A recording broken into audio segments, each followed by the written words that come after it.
David is a convener and creator of the U.S. Values Alliance. The Alliance brings together practitioners of all sorts to promote the power of values and to inspire their youth to unite, heal, and create a flourishing American society.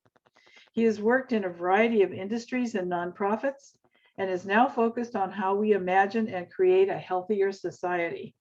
His primary efforts are now with the international organization Wellbeing Economy Alliance, and more specifically, it's called We All California Hub. We All California is test piloting a variety of collective action efforts to see how we can improve democracy to be centered around well-being and not just around profits. So we're looking forward to hearing from David tonight, and I understand it's going to be a little interactive, so get ready. So David, thank you very much, and I'm going to turn it over to you. Thank you, Dottie, and thank you for inviting me. Nice to meet everyone. So I'll just start off with a little bit of backstory, and then we're going to soon move into some interactive stuff. So don't get too comfortable just yet. So as Dottie mentioned, I've been in a variety of different industries: film industry, comic book, radio, nutrition industry, all sorts of different things. And my longest stint was in the nutrition industry. And at the end of my tenure there, I sold the company, but we had 50 employees, and I was just noticing how different people perceive the same situation. So that led me to study all sorts of things: psychology, Enneagram, spirituality, values, a variety of different things. And the way that values was originally taught to me was that, you know, you create some company values, you put them up on the wall, and then suddenly everything's fine and people get along really well and everybody's pulling in the same direction. Thanks, Paul, for laughing in the right spot. Yeah, so that didn't work very well.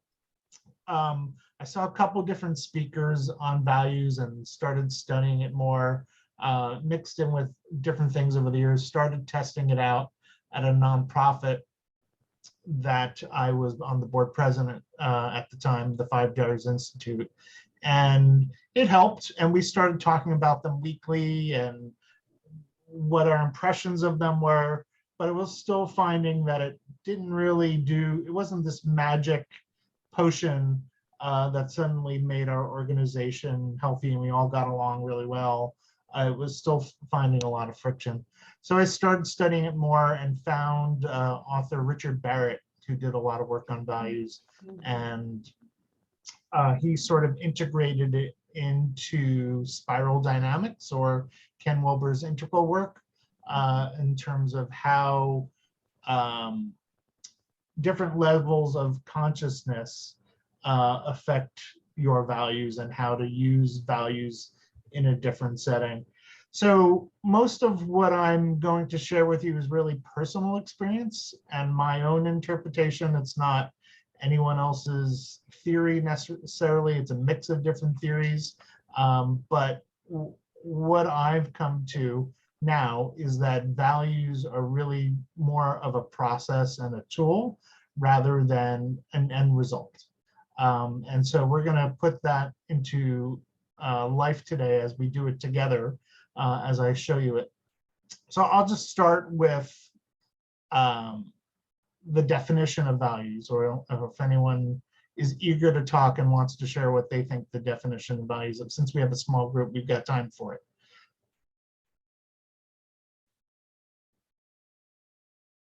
That's fine, I'll give you mine. Or actually, I'm going to give you Richard Barrett's, because I like Richard Barrett's very much.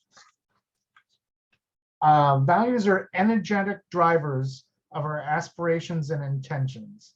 They define who you are at the deepest level of your being. So there's other words that are similar: principles, morals, virtues.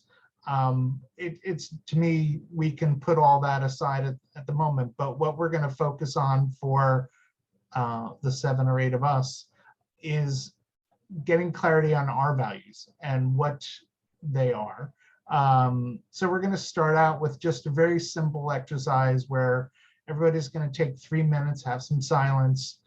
So if you can, grab a piece of paper and a pen or a pencil or a marker or a crayon, whatever it is that you've got handy nearby. And we're going to take 3 minutes of silence to identify 5 words. So not phrases, not things, not material things, but just 5 words that seem really important to you, that are energetic drivers of what's important in your life. Could be something tangible like money. Some people have that as a value, or it could be something more intangible like love or joy. You know, you're welcome to pick any 5 words that you like, and you don't have to put them in order, just identify 5 words. So before you begin that process, I want you not to worry. They don't have to be perfect. They don't have to be words that you're going to get tattooed or paint on your ceiling. You're not committing to these words past the next 20 minutes. So you don't have to stress about picking the words. Everybody in? Let me get a thumbs up or a nod if you're in for the exercise. Okay, thank you. So it's 7:20 now. Thanks, Darlene. So let's just take 3 minutes of quiet reflection to pick 5 words.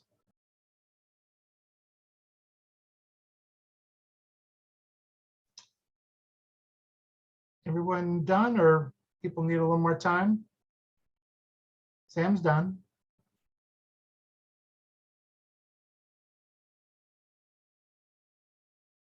All right, I don't hear anybody complaining, so I'm going to assume everybody's done. And Donnie, I'm going to volunteer you to go first, or voluntold you. Okay. Would you share just one of the words with us? Okay. So a really big one for me is fairness. Great, thank you. Mhm. And don't put yourself on mute yet. Okay. So did anyone else have fairness, just out of curiosity? Ah, Paul, that's good to know. All right. So Dottie, would you share why fairness is important to you? It's just part of my makeup, and it always has been. I say it's my gene. I have a fairness gene. It's just important to me that that everyone has a chance, that everyone's included, that, you know, the hierarchy is not is not my thing, you know, that Right. kind of thing. All right, great. So now we're going to take another moment, everybody to write their definition of the word fairness. Mm. All right. So Sam, you look done. I'm going to let you share your definition first. Just remember to come off mute. In fact, it might be better if everyone stays off mute, because we're going to be very interactive for this portion. So. The first phrase that came to my mind is equal treatment. That's what fairness means to me. Great. Thank you. Paul, you're off mute. Do you want to share your definition? Serves all in a positive way. Would you mind repeating it? Serves all in a positive way. Thank you. And Ron and Darlene, if you wouldn't mind sharing them verbally, that would be great. It's a little hard for me to track the chat while but if you're willing to, so. Sure. Fairness for me is equality and acting in the best interest of all. Amy, you look like you're ready to go. Equality. Great. Equanimity. Equanimity. Thanks, Darlene. So Dottie, is that, well, I guess I'll share mine too. I had 2 definitions. That's allowed, by the way. When everyone has equal opportunity, and also how we treat others. That's interesting. I just wrote equal opportunity and treatment.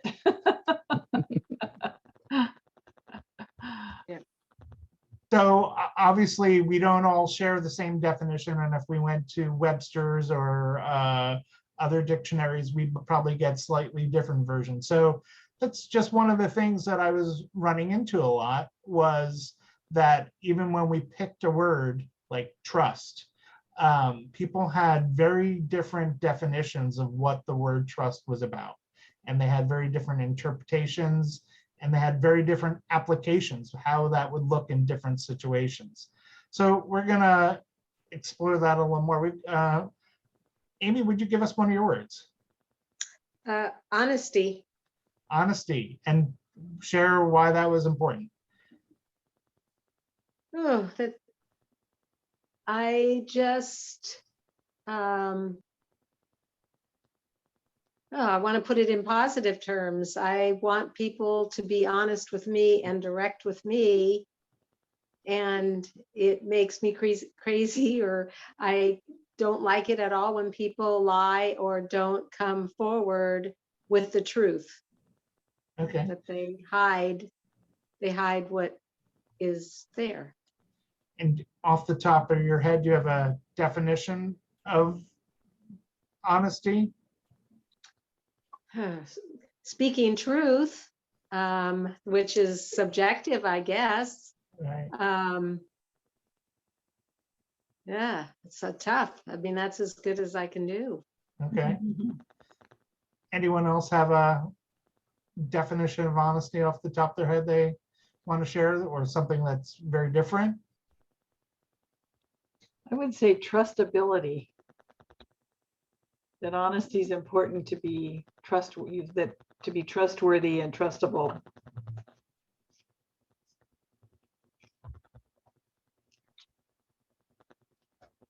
Any other slightly different definitions that seem important to anyone?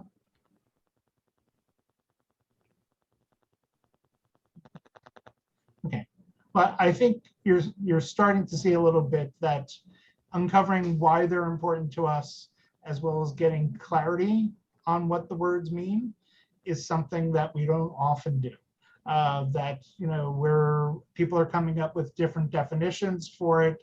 Probably when we start getting into some of the context a little later on, you'll also see that they show up differently in different situations as well. That there might be a situation, maybe as an example, where you feel it's actually more important to not be honest with someone in a specific situation. So then they start to come in conflict with each other, different words, different values, or there's situations where they don't work. So how about we just go around and everybody shares their 5 words without digging more into what they mean. I'll go first. My 5 are peace, love, joy, connection, and curiosity. Ron, you mind sharing yours next? Did you say Ron? I did. Oh, okay. Uplift, beauty, goodwill, honor, stewardship. Beautiful. People prefer to just leap out, or prefer I call on them? What's your usual method here? I have a question. Please, Paul. So you're wanting to give the rest of our list of energetic drivers? Is that what you're wanting? The 5 words you picked as values, yeah. Some 5 words that I think what? A couple minutes ago, we did an exercise where I asked people to pick 5 values. 5 energetic drivers. Okay. Do you have Well, some that you want to share with us?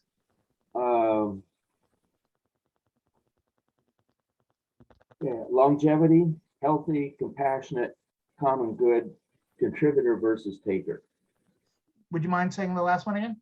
Contributor versus taker. Beautiful. Thank you.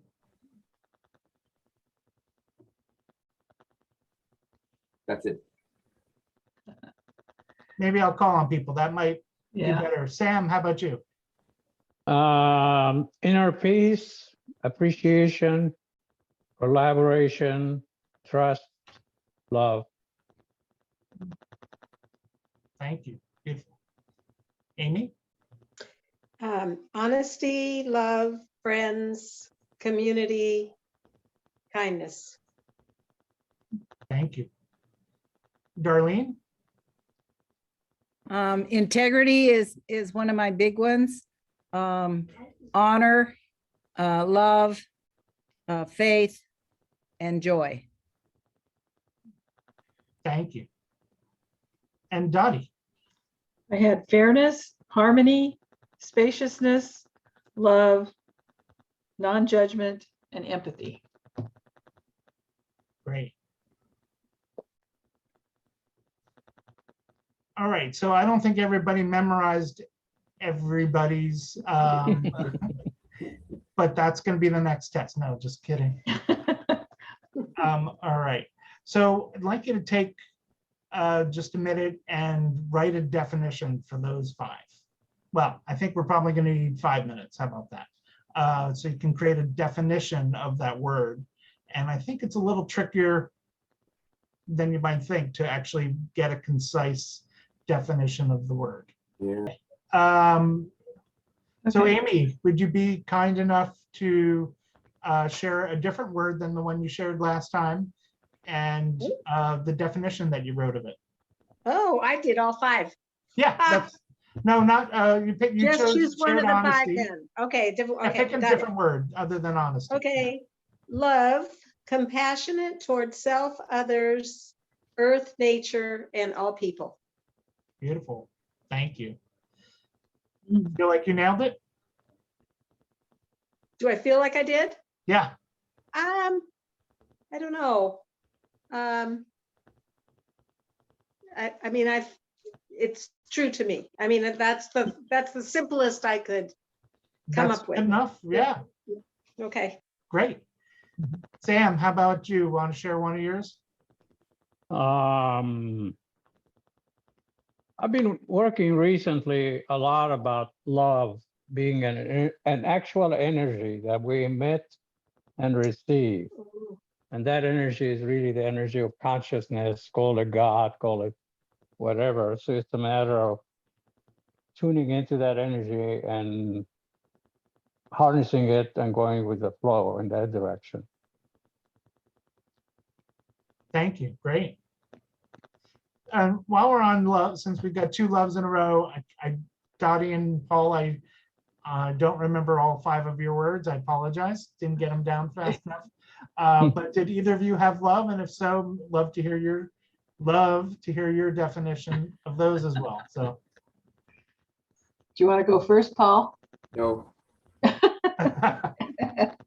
So mine was a state of deep caring and connection. Wonderful. And Paul, did you also have the word love? no. It's okay that you didn't. Not required to have the same words. All right. I have to say, that's a word that has been throughout my life a very perplexing word. Would you share a little more on that? Figuring out what it is. Because- What are your current thoughts? You don't have to be right. No, I just I hear it used so often in so many different ways by so many different people whom and the level of trust I have across the board varies from individual to individual. So it becomes a very mixed message depending upon who I'm hearing it from and what the situation is. Sure. Is there something that's akin to it that resonates with you more these days?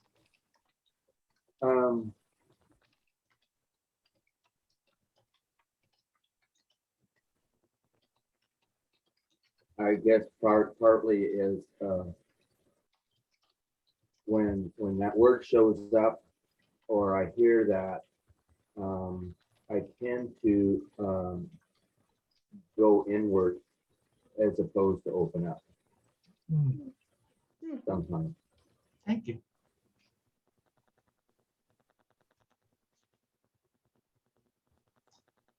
But Wow. another word that I had was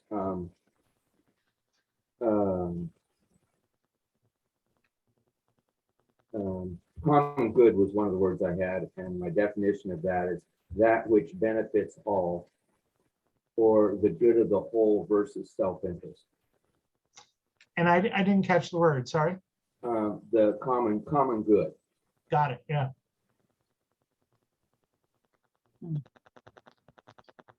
So I'll share that I have multiple definitions for love, because love was one of my 5 words as well.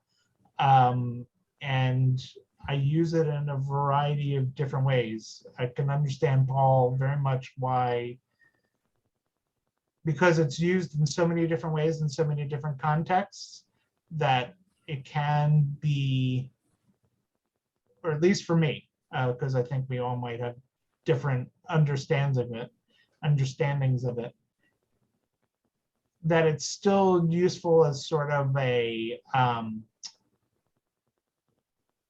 something I want to aim towards.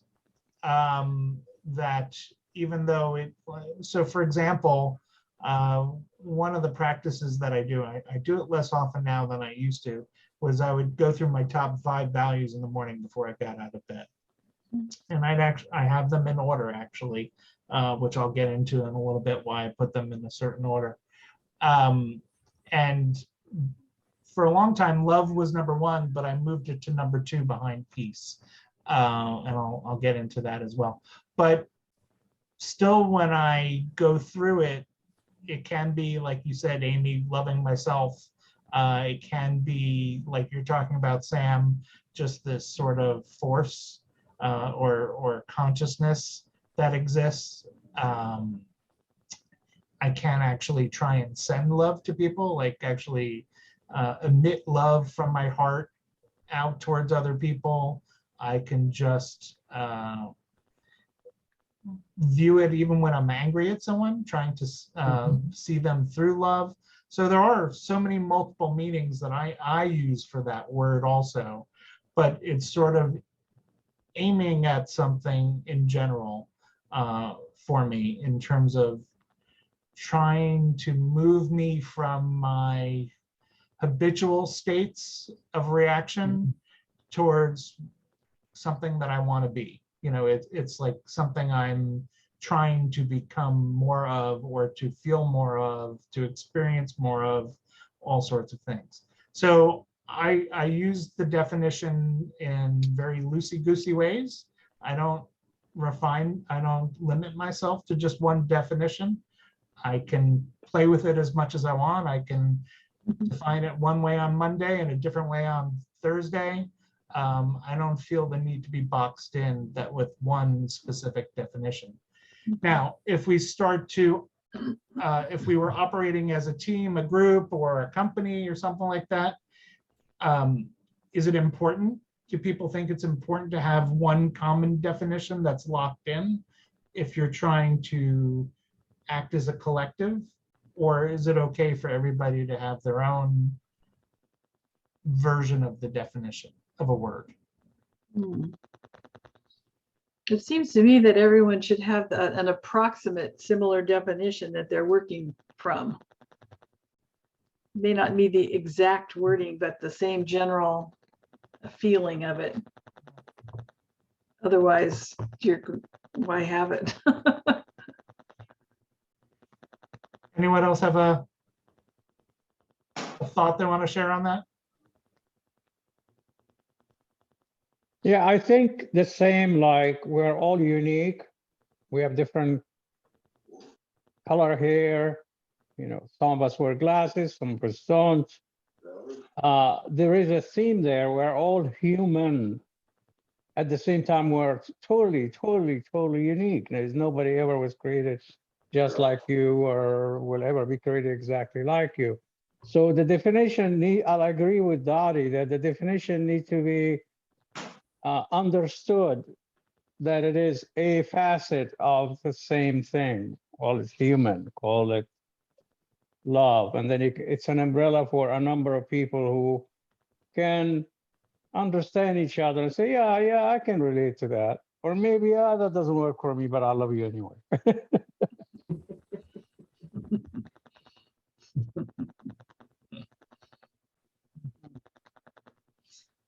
Yeah, it seems like if you're going to be operating as a group under a set of values, there ought to be some general agreement about what those values are.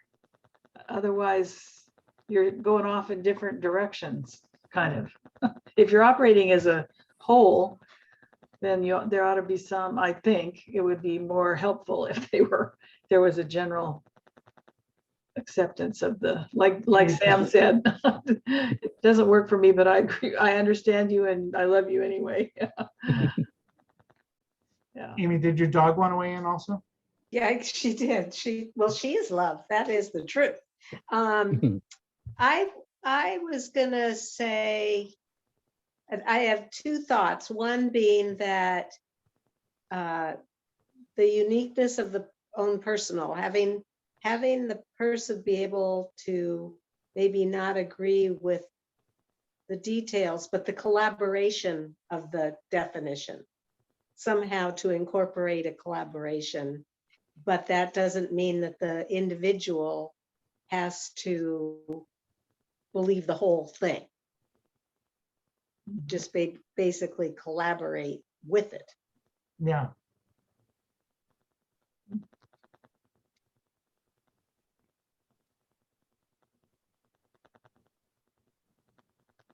Anyone else? All I would share is that this was part of some of the hardest tasks that I ever had to deal with, and that was working with groups, because in my understanding and my training was, values, and it's values help define to a degree vision. Vision is something we never reach, but we can always work towards. So the better we can begin to define, or understand one another when we use terms, what that means to each of us, the better you can create a more clear vision of where you want to go, both as an individual, but more importantly as a group. Yeah. And you can begin to define then how you're going to get there. It's a key component to that process. I absolutely agree with the part that the discussing of the values helps you understand each other better. So even as we went around the circle and talked about love, and we all had different variations on it, which I wouldn't disagree with anyone's. I think it was more like Sam was saying, our own personal perspective. So what I'm taking from what you said, Paul, it's a way that the five of us can get a little better understanding of each of the others by hearing their definition. Yeah. Right. Yeah. What I would also add is, the way you talked about the vision is something that is harder to reach and further away. I think sometimes the same is true with values. That, while peace is my number one value, I'm not always at peace. And I think maybe that's the reason it's my number one value, is because I want to be at peace. So it's sort of aspirational in a certain sense too, that it's something I want to work towards, have more of.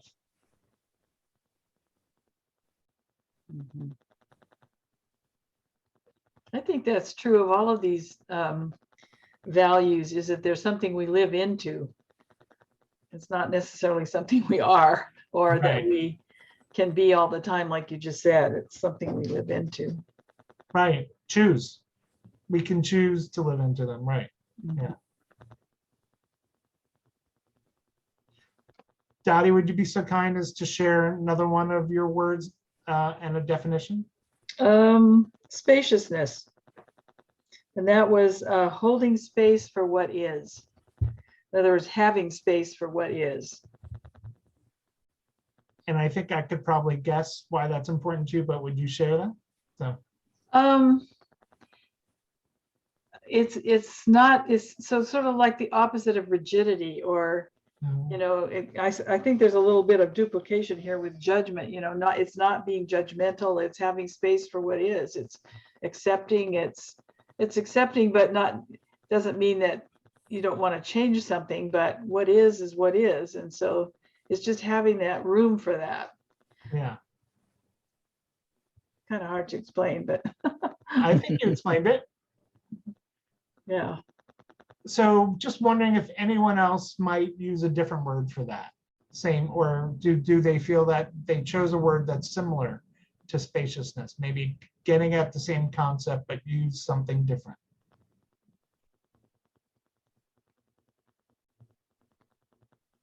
It's okay if you didn't, so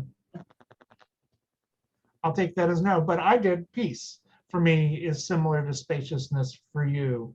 That working in group settings, a lot of times I find reactivity, or even, I could just be walking alone and reacting to my own brain's thoughts. So spaciousness to me is sort of similar to how I'm using peace. I can also be using peace as, no war, or not inflicting conflict on people, things like that. But I think mostly I'm using it similar to what you're using it as spaciousness. So, you can over time, I'm not suggesting that you use my word, but just want to say that it's perfectly okay to change your words if you decide later on, spaciousness isn't the word I wanted, it's non-judgment, or it's peace, or it's something that's not coming to mind now. So again, the idea is not to be too rigid with them either, just to allow them to be what's serving you best at the time.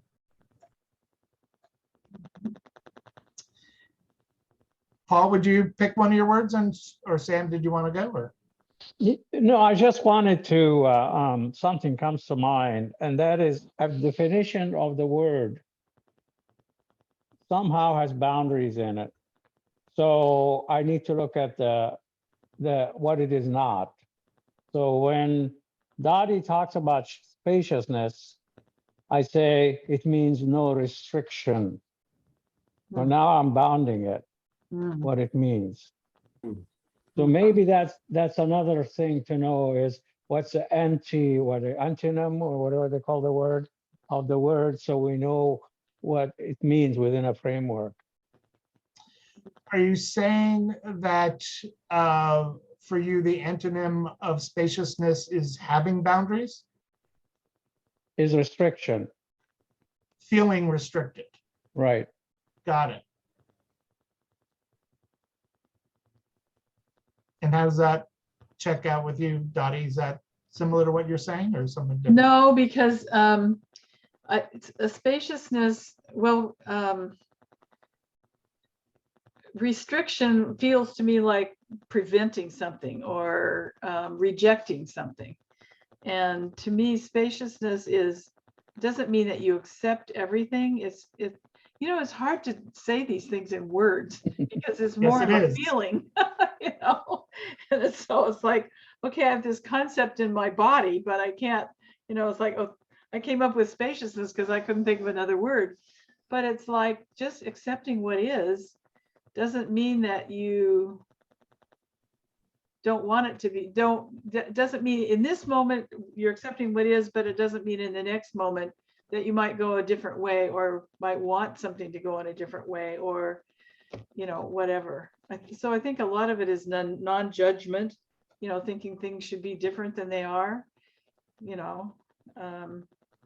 They can be, you can accept them as is and still change them. I guess. Yeah. I don't know. It's hard. Well, I think. Thanks, Sam. I think that's part of what we're doing here. We're playing with the words and the definitions so we can get more clarity for ourselves. It'd be very nice if all 5 of us agreed on the meaning of one word, which we're going to try next. But I think you'll find that that's rare, actually, that people agree on the definition of words. And so it's partly an exercise for ourselves to get more clarity what we want for ourselves. What do we want to live into, as Dottie was saying, and just trying to get more clarity. And when we say something like love, what do we mean for ourselves, much less how should Sam or Paul or Amy or I interpret it when Dottie says it. And so we're trying to dig into the words a little more so that we can get better understanding of each other and ourselves. So go ahead, Paul. Yeah. What just came to mind is that to me has been one of the confusing aspects of the English language, in that our language, we tend to use fewer words. And so for somebody from other parts of the world who speak different languages, I've had some people say, let's use the word love, for example. You know, we don't have a clue what you're talking about. We have 14 different words for the way you describe love. So which is it of those 14 that you're talking about? Yeah. And that's one of the challenges that language brings. Yes, to the- very much so. Yeah, a friend of mine who's living in Thailand just shared with me that their language is even more restricted than English, but it's all about the accent. And so he was sharing, I just watched the video about an hour ago that he sent me. The word cow, K-A-O, means rice, it means dirty, it means like all these other things. And it's just how you pronounce the word. Yeah. 8 different meanings in the same word. Hmm. It's like read and read. You know, they're spelt the same way, but it's just you pronounce it differently. And that sounds incredibly confusing. I don't know how they did that. So we're going to play with a word that a lot of groups pick for their collective use, trust. When people are working in groups, that's often one of the values that's picked. And I'm sure you can understand why people want to have trust with each other. But what they don't often agree on is what it means. How to define it. Mhm. Yeah. So just take 2 minutes, write down the definition that comes to you first, or write 2 definitions if you want. Write 18 if you have enough time in 2 minutes, but I doubt you will. So Trust.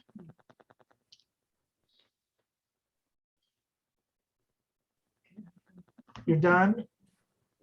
Amy, need a I minute guess or? as well as I could be. Okay, good. Well, Paul, since you said you were done first, you want to go first? I just said, trust that which is initiated from heart energy versus just the head. Versus what? Just the head, Oh, mental. Oh, Sam, would you mind sharing yours? You're on mute still. Still you're on on mute. mute. You're on mute. There you go. Trust to me has 2 meanings, and they both need to exist. One is interpersonal, and that is others will do what they say they're going to do. Yeah. The second one is me, that I will be able, I'm going to use Dottie's word now, that I'll be able to spaciously handle situations that come along. Great, thank you. Yeah. Dottie, you want to share yours? I think I'll take Sam's. No, what I said was that you can count on, the trust is being able to count on whatever it is. And then I put count on reasonably because nothing is guaranteed. So, and then I said in the moment without attachment, because, you know, you don't want to be so rigid that trust is what you know, it turns into an expectation or something like that. But Yeah, so I think I'll just go with Sam's. yours is good too. Amy, how about you? yeah, I love both of yours. This was really hard for me because I have a low trust in my own self. I mean, well, I might trust myself. Anyway, trust is really hard for me. So I said belief in person or situation is for truth and well-being. Okay, great. And how great that you feel comfortable to share about your issues on trust with the whole Yeah, group. trust is hard. Yeah, but it's great that you shared that. So I'll give you, I had 2 definitions, but I added a third thanks to Sam. First was just feeling safe, that Yeah. feeling like it's an environment where I can share freely or that I'm not going to be in harm and things like that. The other one is related to integrity, that people do what they say they're going to do. And as you said, Dottie, it can't be rigid and perfect, but just that people generally are showing up authentically and accountable for things they say they're going to do. And so I jumble that all into integrity. But as you see here, run into a little bit of a thing, because then we have other words that also need definitions, and it sort of builds a cycle.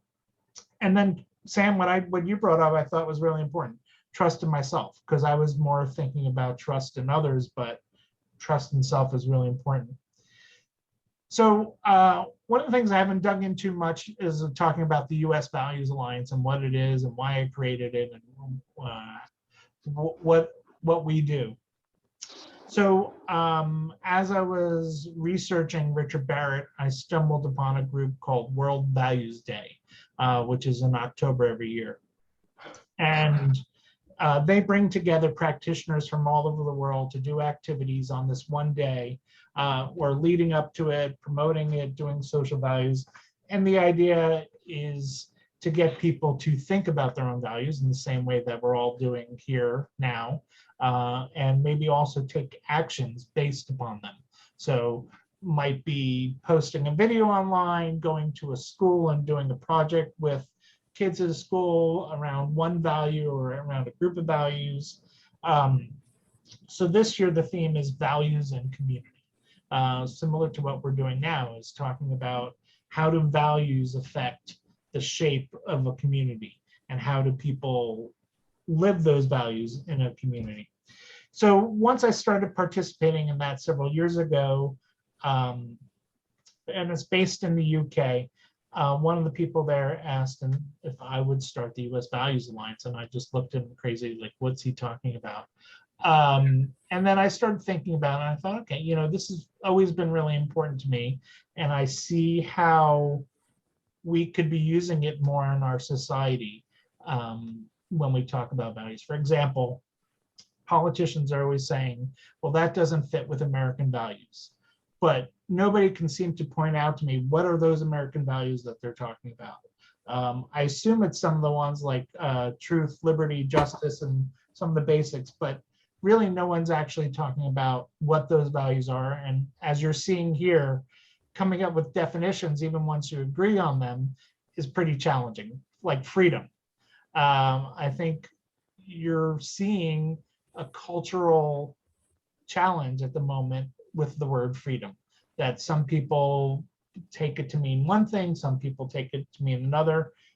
And as we've been going over it, there are multiple definitions, there are multiple uses: freedom to, freedom from, all different sorts of things. So I had a thought several years ago, how about if we actually defined what American values were?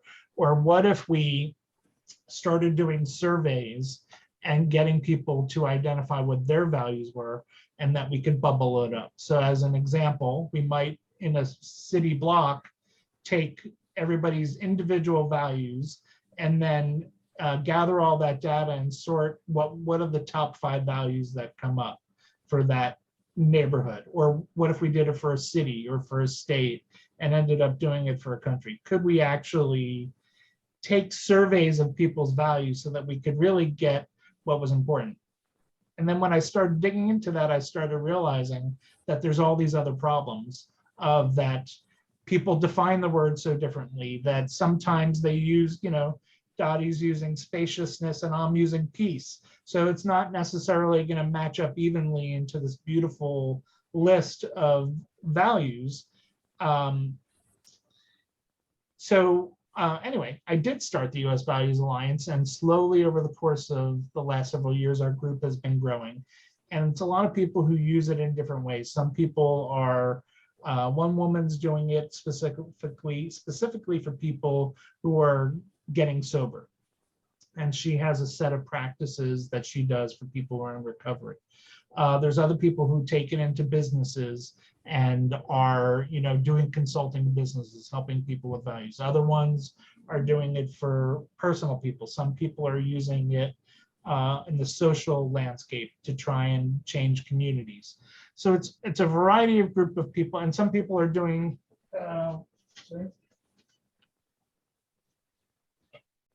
consumer products like this, where tell me if you can see it well. Values jam pack, where it's a bunch of cards that gets people to do it.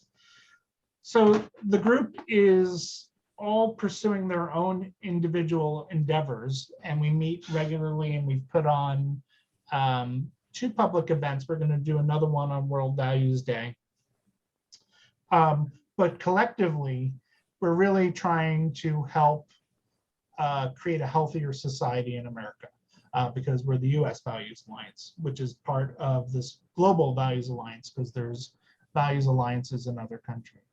So we get together and talk about what is it that we could do to help get people to talk about their values more, to use them more, and to do something similar to what we're doing for the last hour, where we actually get together, identify our own values, share them with each other, and then start to dig into what we mean by them. Because if, just as an example, if Dottie thinks of her 5 values today and puts it aside, never looks at it again, it doesn't really have very much impact in your life.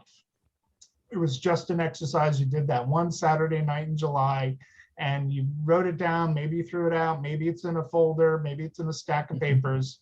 But if you're actually utilizing it and using it for choice and cultivating the life that you want, then it has a lot more meaning. So we're trying to not get people to get so focused on the words themselves, but using the words as tools for how to build a healthier life, build a healthier society.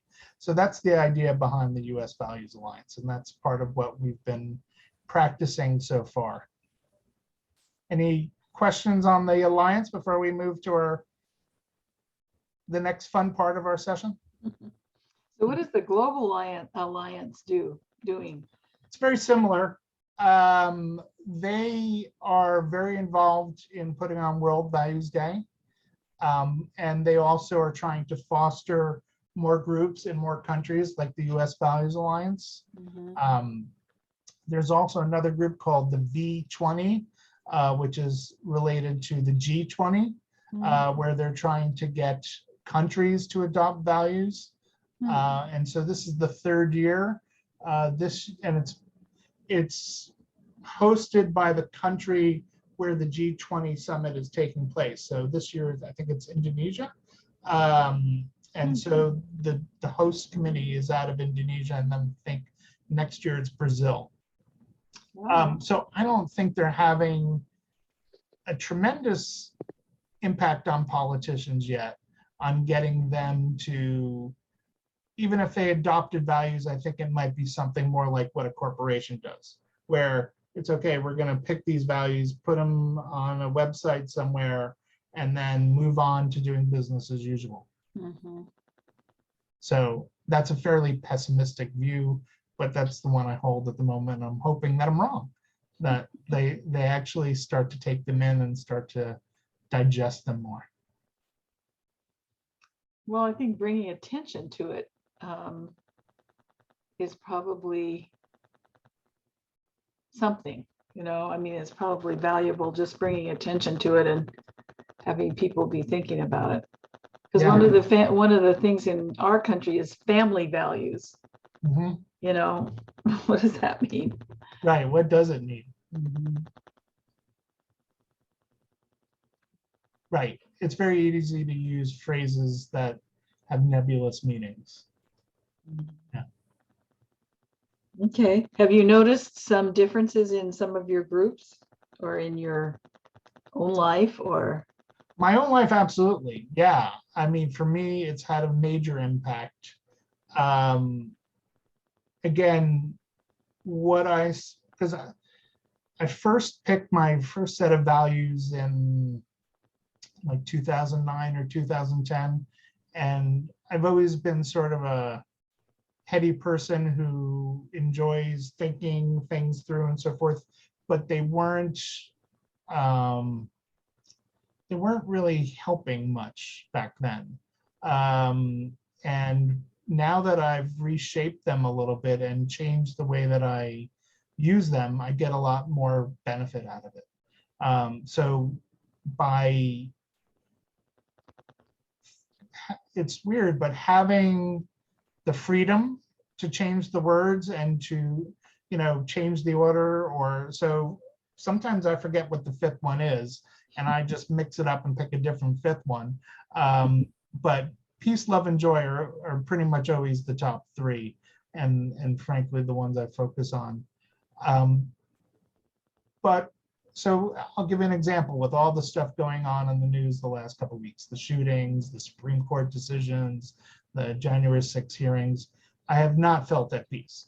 And a lot of the work that I do is also trying to see how I can have an impact on what's going on in our society.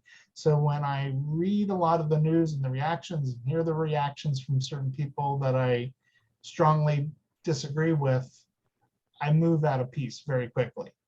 And sometimes I think I enjoy that anger a bit at times too.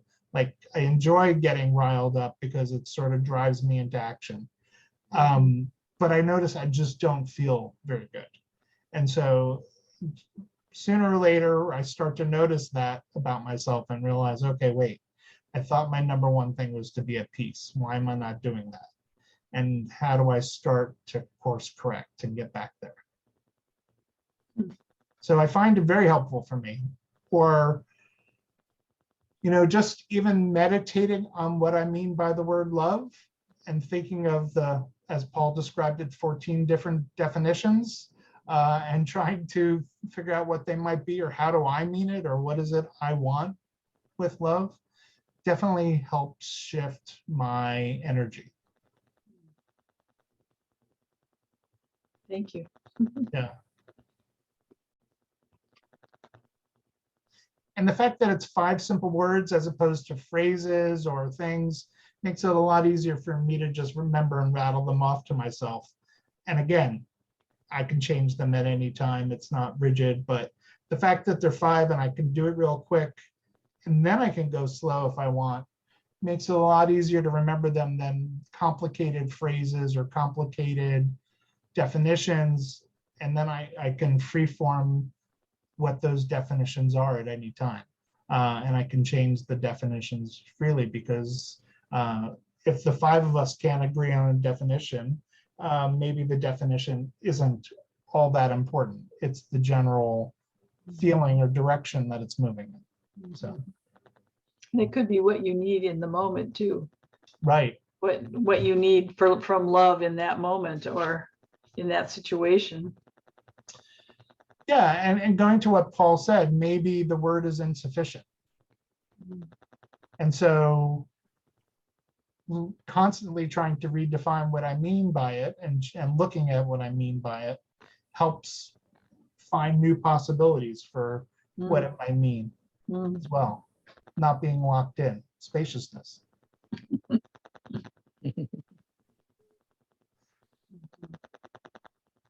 Well, if there's another question, I'm happy to take it. If not, we're going to try another exercise. I just want to back pretty much from 1990 through 2001, I was heavily involved and did a lot of work with the Kettering Foundation out of Dayton, Ohio, around small p politics. How do we engage communities, people, communities of people, whether that's physical communities or however you want to define it, but particularly physical communities.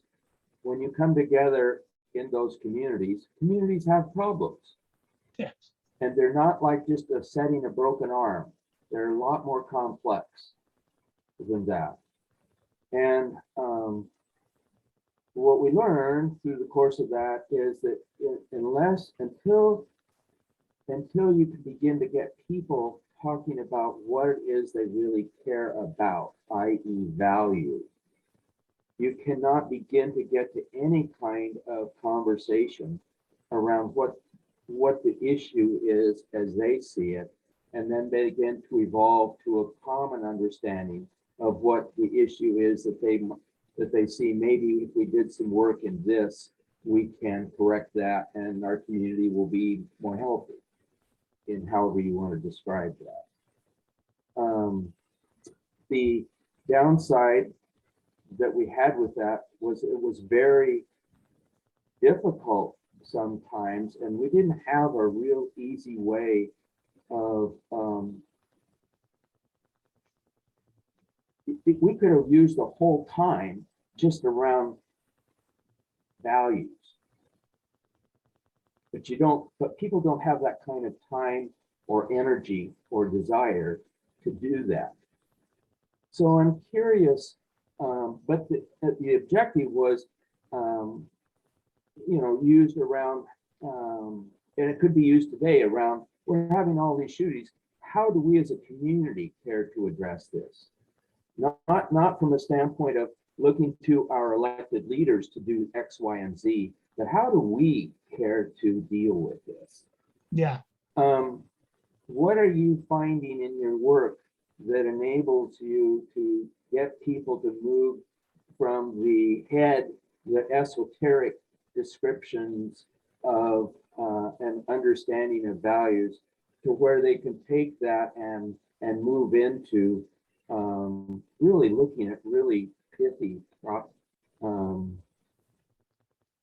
problems Yeah. that they have in their communities?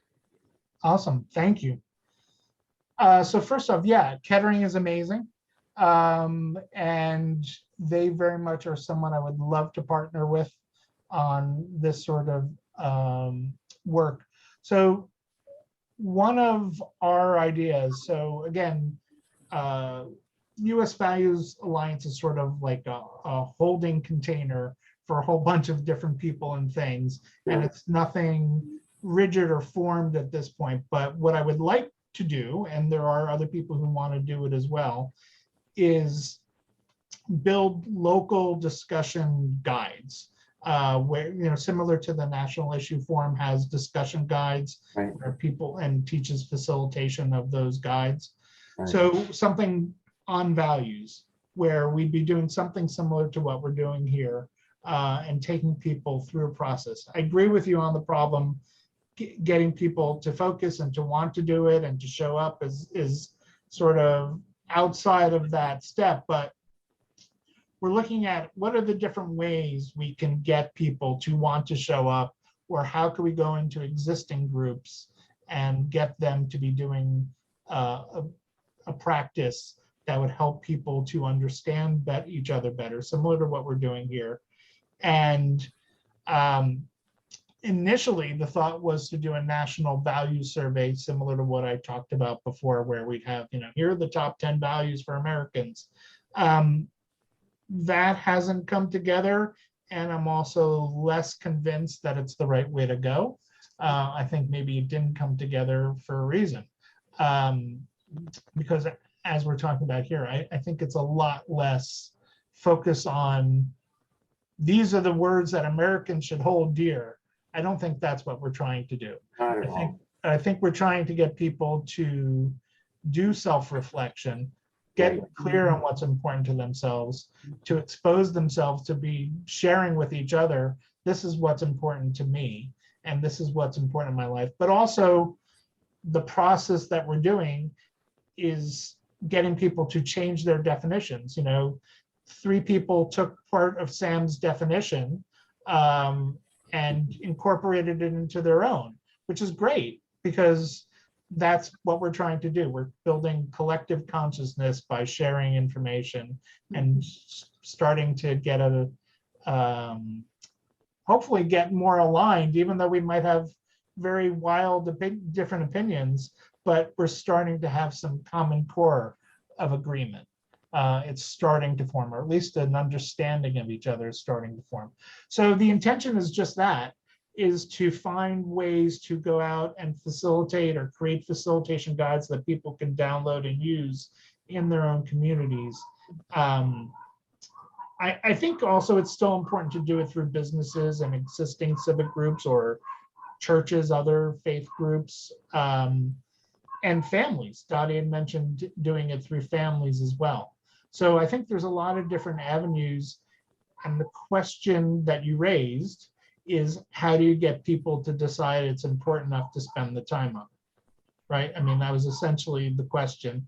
And that's still part of what we're trying to figure out is, okay, creating opportunities for discuss it and how to discuss it is not that hard.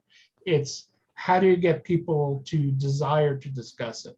And I think my opinion off the top of my head that came up at our last meeting was that there are leaders who are already looking for something like this, that they recognize that there's something in their community or their group or their civic group that needs a different process than they've already tried.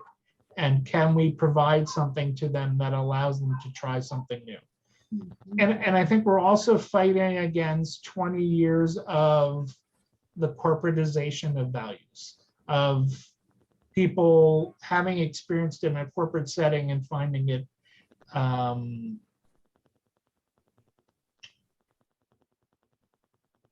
this is going to be broadcast, so I won't say what I want to say. But that meaningless is probably the kindest way I could phrase it. That it's ineffective, meaningless, and maybe also feels like PR more than, or wishful thinking, rather than actually something that the group is living out those values. So there's sort of a, and also I think because it's used so much in politics as a cudgel to badger people over the head with, that you're not living American values or family values, we've also got to sort of fight against that a little bit as well. So I think it takes, it's experiential, that when people step into it and have a good experience of it, it becomes more meaningful. I think people in general aren't used to sharing with other people on that level. Right. With other groups on that personal level. But I can see, you know, with the polarization that we have going on here, you know, you're over here and I'm over here, but really, if you talk about what's really important to you, there's probably a lot more agreement, and it's just being held differently or described differently or blamed differently or whatever. Right. But really, there's a lot of an underlying agreement that we're not seeing. I think so. Yeah. Yeah. Thank you. That's a great point. Yeah, that is, I think, why we were thinking of a survey with top values, because we thought people would see the, you know, trust, love, peace, whatever the different words that came up in these top 10, people would realize, oh, that's what most Americans desire. And that's, yeah, I want that too. So maybe all this otherness and againstness there might be a little dropping of some of that and realizing maybe that's not what people really want. Sam, how about you then, Paul? Yeah, I am just wondering, brainstorming here for a minute. I like the idea of doing a survey of words, but then how about the next step? And the next step is to have the meeting, the meetups, pick up one word where we think or feel as leaders that that's where the pulse, for me, for example, is the word collaboration, because I see the opposite happening. So just call it the word of the week or the word of the month based on your survey. That means that we more align toward a goal, rather than each one of us try to define the meaning of words for myself. Yeah, there's a great group out of the UK called Values-Based Education. And they work with schools all over the world, but I can't remember Neil's last name off the top of my head. But they'll go into the school, and it will not just be the students, not just the teachers. They'll also bring in anyone that works in the school, as well as the parents and general community. and they will whittle it down to 24 words that they pick as their values. And then they spend the next 2 years taking one word a month and focusing on that word as a community. And again, there's not a common definition normally of the word, but it's digging into it and starting to find common definition, or also how does it show up in practice? Yeah, it's a great group. And if you know any schools that are interested, I'd love to connect them to values-based education. Paul, you had a question? Oh, no, I was just, if people haven't noticed, I really like a couple of Ron's comments, so be sure to check the comment section because he's been engaging with us. All right, so I think let's skip doing the common definition of trust because we've only got half hour left. And let's work on ranking our 5 words. So again, you're not going to have to keep this ranked forever, but just want you to experience what it's like to rank them, and then we're going to do a little process with that. So which one's number 1, which one's number 2, use whatever criteria you want to rank them. Everybody looks done or almost done. Sam, would you mind sharing your order first? Sure. I think the most important one for me is inner peace, because that is a kind of like litmus test or radar for me. The second one for me is trust that things around me or inside of me are pretty stable. Third one is appreciation. I was fighting between appreciation being number 3 or love being number 3, but anyway. And then 4 is love. And I left collaboration all the way to 5 because I really can't control how people collaborate. So 4 out of 5 things have to do with me and what I can do. So again, not super important. You can change it anytime, but why did you end up putting appreciation ahead? I think it goes somewhere for me with inner peace. If I appreciate where I am, then that works with inner peace. It's kind of like the same part of the soup, so to speak. Great, thank you. Anyone else willing to share their list? Dottie, how about you? Sure, yeah. Well, I found it, I looked at it and I kind of picked the numbers, and then I looked at it again and I sort of changed the numbers. It's like, and then I realized that some of these live inside other ones, a little bit like Sam alluded to, in that if I'm in a space of love, then I have harmony and spaciousness and, non-judgment and all that. But anyway, what I picked was fairness, and fairness is not so much for me, although it is for me too, but it's out there, is that things are fair.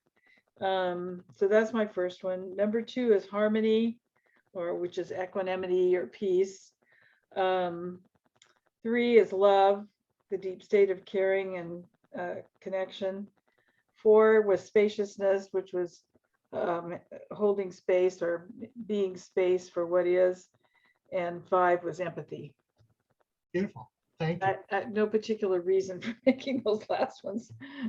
Love could have been second, or it could have been third or fourth. It was an interesting exercise.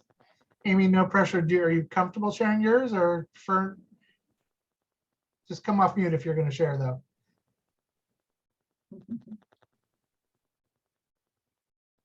All I can say is after the discussion, my 5, I'm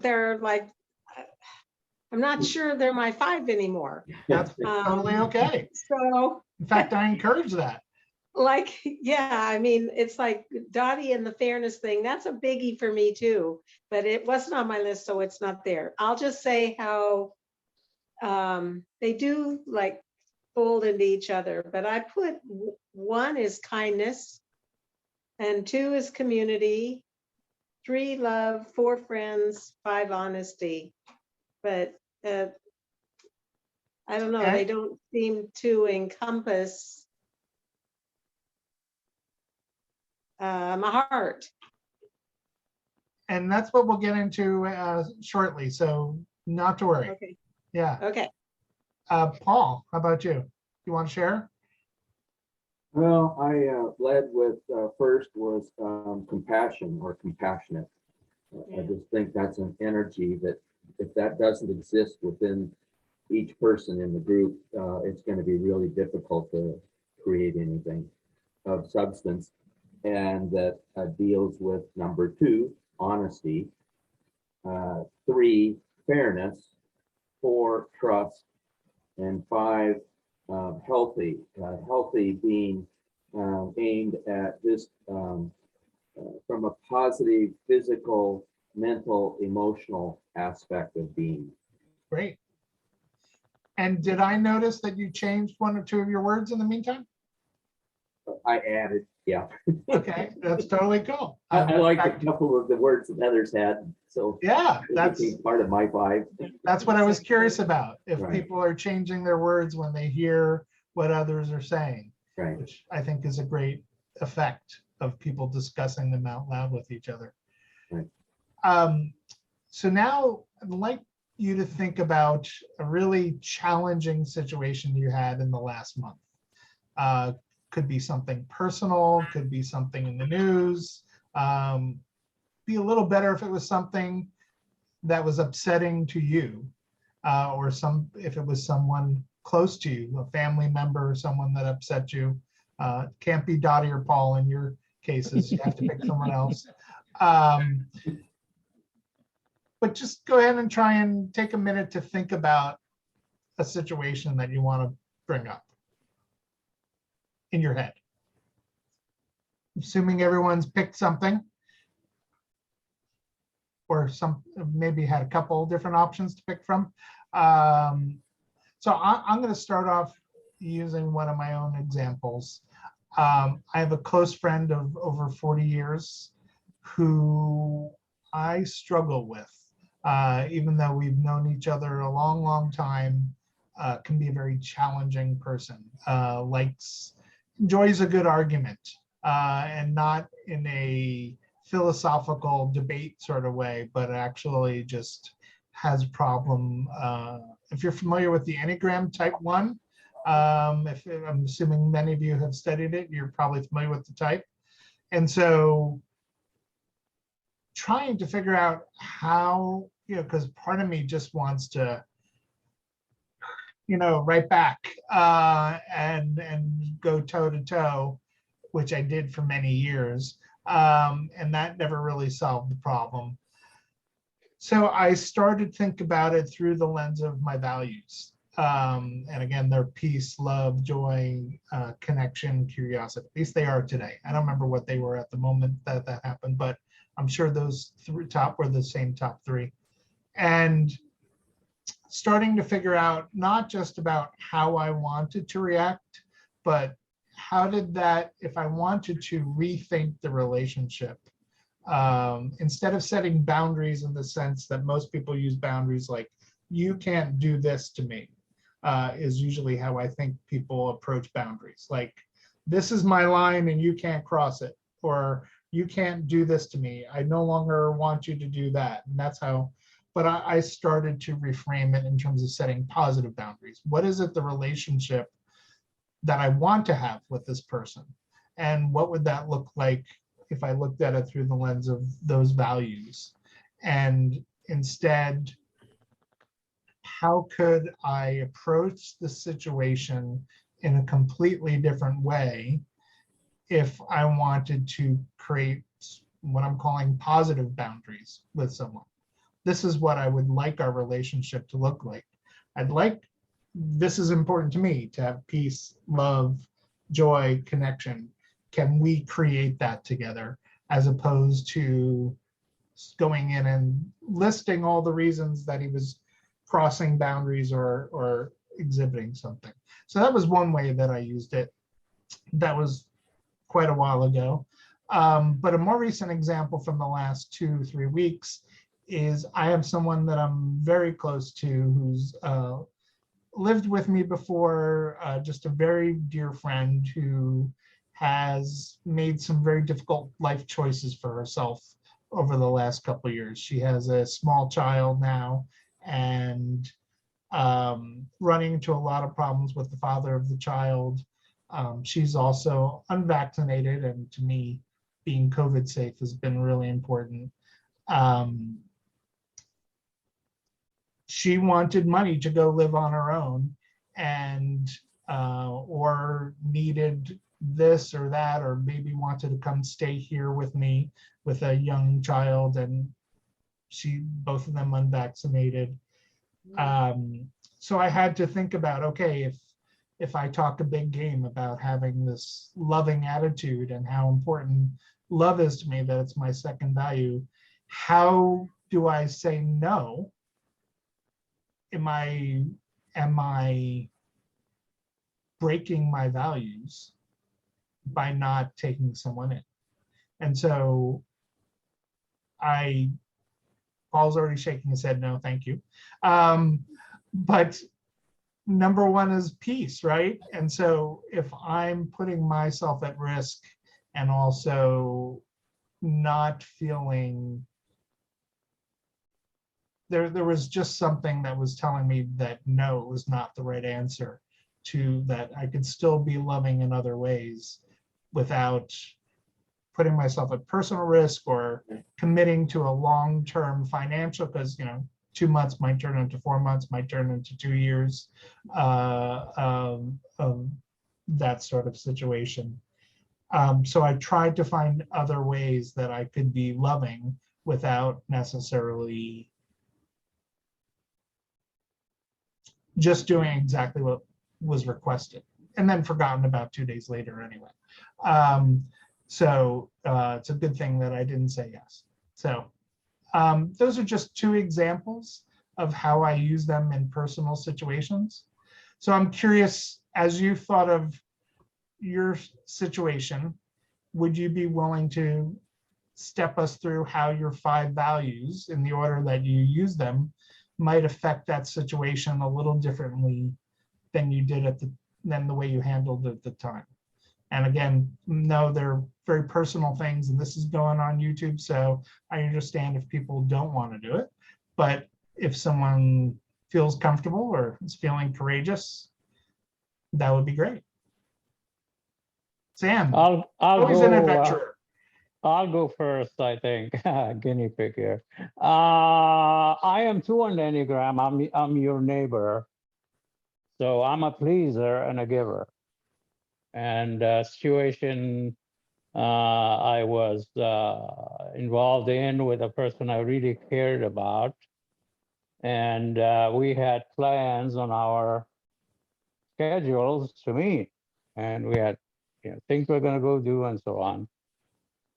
And then that person out of a sudden canceled without even telling me about it. We're going to have a meetup. And during that meetup, I guess she just said, oh, our tomorrow dinner is canceled, or was Saturday, I think.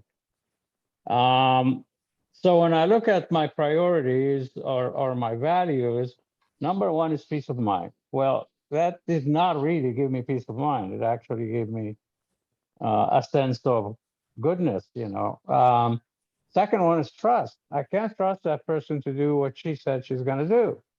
We already agreed on it.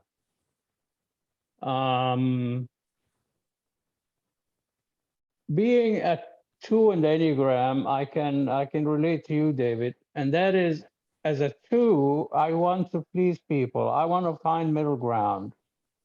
But at the same time, I do that at the risk. You call it risk.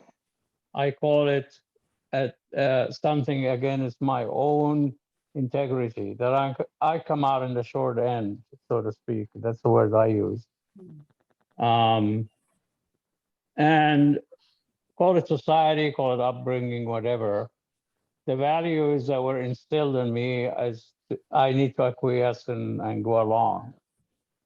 But now I'm 81 now. When I get to the point where I am now, no, taking in somebody who's gonna have a kid and so on, it's very hard for me to do it. Can I do it? Yes, I can, but why would I? Why should I? Okay, bottom line is I feel comfortable with the decision to have a relationship with that person. And maybe that's it. Spaciousness is a big word for me today, Dottie. Maybe it's spacious to just accept things for what they are rather than try to bend my boundaries and fix them to please other people. That's my bottom line. Beautiful. Thank you for sharing. So I guess I have a further question. Are you saying that you're looking at it differently today after this exercise? Or this is how you felt before and now you're just looking at it through the lens of the values? Like, had you made that decision before we got together at 7? Yeah. Okay, 3 things happen. I mean, I'm a scientist by nature. One is, Sam, you made the wrong decision. 2 is, you should have done something else, or hey, how about a new idea? But the third one, which is what I felt today, is confirming that I made the right decision based on all the call it priorities now because we prioritize them. Based on the priorities I set in my value today and the 5 things, I feel much more comfortable. So today was affirming for me. Bring up a good point, which is having them ranked in a certain order has made decision-making much easier for me. That, again, love used to be number 1, courage used to be on the list, and the list has changed a lot over time.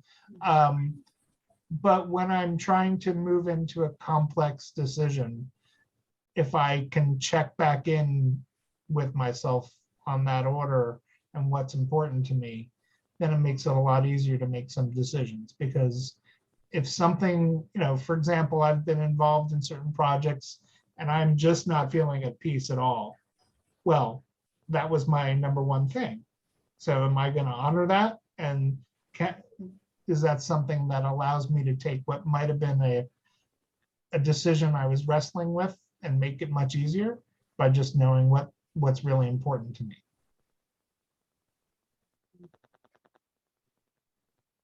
And by the way, I'm a 6. I was talking about the other person being a 1. So in case you're wondering if I don't fit into a 1 personality type, but again, it's all nebulous. Who knows? So I think we've got time maybe for 1 more of those if someone wants to share. If they don't, we can cover something else.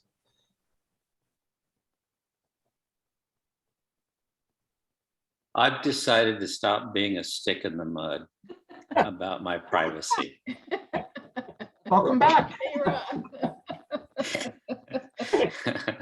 Was it because I admitted I'm a 6? You're just nailing it all over the place, David. Thank you for this wonderful session and this excellent and brilliant work that you're doing. What I decided to share is actually very personal, but yet it's very valuable, I think, for many, and it resonates, I think, with some things that's already been said. So I feel safe about talking about this in the public venue. A few years back, beauty is one of the things I wrote down today. One of the words I wrote down. And it was a few years back that I decided that it would be in my best mental health interest, based on what I saw going on around me, whether it be in the world or in my personal life and my path and my experiences, that it would be good for me to seek beauty. And once I started down that path and I was mindfully working on that, it became very necessary then to define beauty. And to tie it into part of the discussion today, it sure ain't what you see on TV. It's not on the advertising. It's not at Victoria's Secret. It's not on all of the social media that all of these young people are so stressed out about and want to show all their friends. That's not what beauty is for me. I could only describe, I'm really talking for me, but I'm willing to share it in case it may influence someone else beneficially. And that is, I'm finding such beauty. The easy one, of course, is natural beauty. Most of us live here in the beautiful Northwest, and we have lots of natural beauty all around us all the time. So I hope that every single day I'm able to see beauty as I walk in my path. And I can in natural beauty. That's a no-brainer. It's very easy. There is an extreme amount of satisfaction to me when I find beauty in the human spirit and I see people that will never be on a commercial advertising anything. And some of the absolute beautiful actions they do, the things they can say, the values they hold, and the struggles and challenges that they overcome. I just see beauty now in so many more ways than I did when I was a younger person and before I started this little think piece journey of mine, or I call it, a paradigm shift. And it has been very satisfying. So in everything that's been talked about today in this session, David, I just want to say to you that anybody who takes any of their words and really concentrates and pays attention and mindfully takes the time, like that school project you were talking about, where they took a word of value and did it over a single month and did it over years. If we can take that journey, we'll all be better for it in many different ways. And so I just want to express my appreciation for it. And I thought I'd share my word, beauty. Thank you, Ron. I appreciate all the positivity and feedback.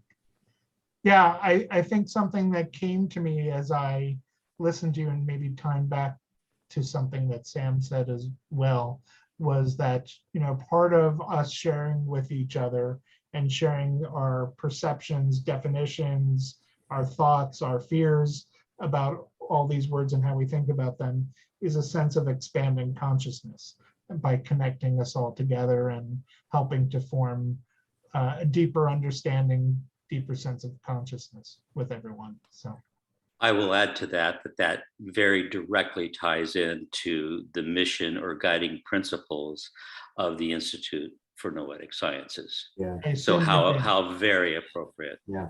Yeah. Right. So that's the goal. And I'll just share that, in some of the groups that are working groups that meet regularly, some of the things that we've done is we might, as a group, Dottie, you started out with a question to sort of warm everyone up and introduce people. So a lot of groups I like to do is take the values that we've agreed upon as a group and maybe ask someone which one resonates with them, which one do they feel someone has broken or have they broken. Might all go around and define it like we did today with word and find that we've got very different definitions of it. Or perhaps let's just say that trust is one of the words. Go around and pick someone who's really done a great example of exhibiting trust this week. There's so many different tools that you can play with as a way to keep sort of creating more common understanding about why those words are important to a group. And again, can revisit them and change them all the time, because I think as you discuss them, you realize that sometimes what you meant by saying this word was really a different word over here that's much more appropriate for what the group wants to accomplish together. So that, I think, brings us to the end. So Well, David, thank you so much. This has been wonderful.